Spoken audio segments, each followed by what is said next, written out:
16 জুলাই 2025 এনসিপির কর্মসূচিতে পতিত আওয়ামী সমর্থক ও নিষিদ্ধ ছাত্রলীগের হামলা সংঘর্ষে রণক্ষেত্রে পরিণত হয় গোপালগঞ্জ। পুলিশ ও সেনাবাহিনীর সঙ্গে চলে দফায় দফায় সংঘর্ষ।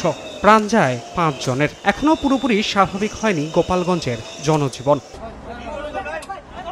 এমন পরিস্থিতিতে কোনো রকমে বের করে নিয়ে আসা হয় এনসিপি নেতাদের। পরদিন মুখ খোলেন স্বরাষ্ট্র উপদেষ্টা, জানান আগে থেকেই ছিল নিরাপত্তা শঙ্কা। এ বিষয়ে ছিল গোয়েন্দা তথ্য।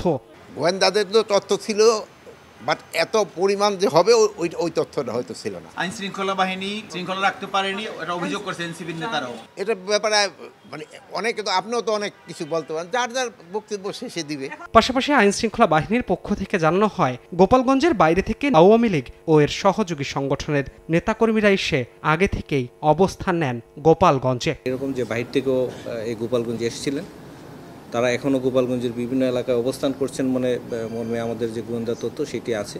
এত প্রস্তুতি, এত নিরাপত্তা, আগের দিন থেকে জেলায় পুলিশি টহল। তবুও কিভাবে বাইরে থেকে এলো বিশৃঙ্খলাকারীরা? গোয়েন্দা তথ্য থাকার পরও কেন সমাবেশ স্থলে নিরাপত্তা দিতে ব্যর্থ হলো প্রশাসন? কিসের ভিত্তিতেই বা দেয়া হয়েছিল পুলিশ ক্লিয়ারেন্স? নিরাপত্তা বিশ্লেষকরা বলছেন, তদন্ত করে এই ব্যর্থতার কারণ খুঁজে বের করতে হবে। যদি শঙ্কা থেকেই থাকে আগে থেকে, এবং সেটা যদি সরকার জানে, সরকার স্বরাষ্ট্র উপদেষ্টা জানা মানেই তো সরকারের জানা, তাহলে সরকার সেই ক্লিয়ারেন্সটা কিভাবে দিল? এখানে কোনো রাজনৈতিক ইন্ধন কিংবা কোনো ধরনের তৃতীয় পক্ষের হস্তক্ষেপ আছে কিনা, এই ব্যাপারটা কিন্তু নিরপেক্ষ তদন্তের মাধ্যমে এটা অনুসন্ধান করা প্রয়োজন। গোপালগঞ্জের ঘটনায় পুরো পুলিশ ডিপার্টমেন্টকে ঢালাওভাবে ব্যর্থ বলতে নারাজ নিরাপত্তা বিশেষজ্ঞরা। এটি শুধুমাত্র সংঘর্ষের দিন, সেখানে দায়িত্বরত প্রশাসনের ব্যর্থতা জানিয়ে তিনি বলেন, এই ঘটনা থেকে শিক্ষা নিয়ে প্রস্তুত থাকতে হবে আগামী জাতীয় সংসদ নির্বাচনের জন্য।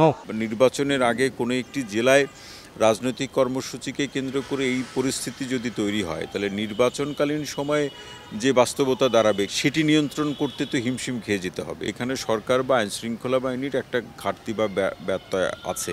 রাজনৈতিক কর্মসূচি পালনের আগে দলগুলোকে আরও বেশি সচেতন এবং আইন শৃঙ্খলা বাহিনীর সঙ্গে সমন্বয় করার পরামর্শ এই নিরাপত্তা বিশ্লেষকের।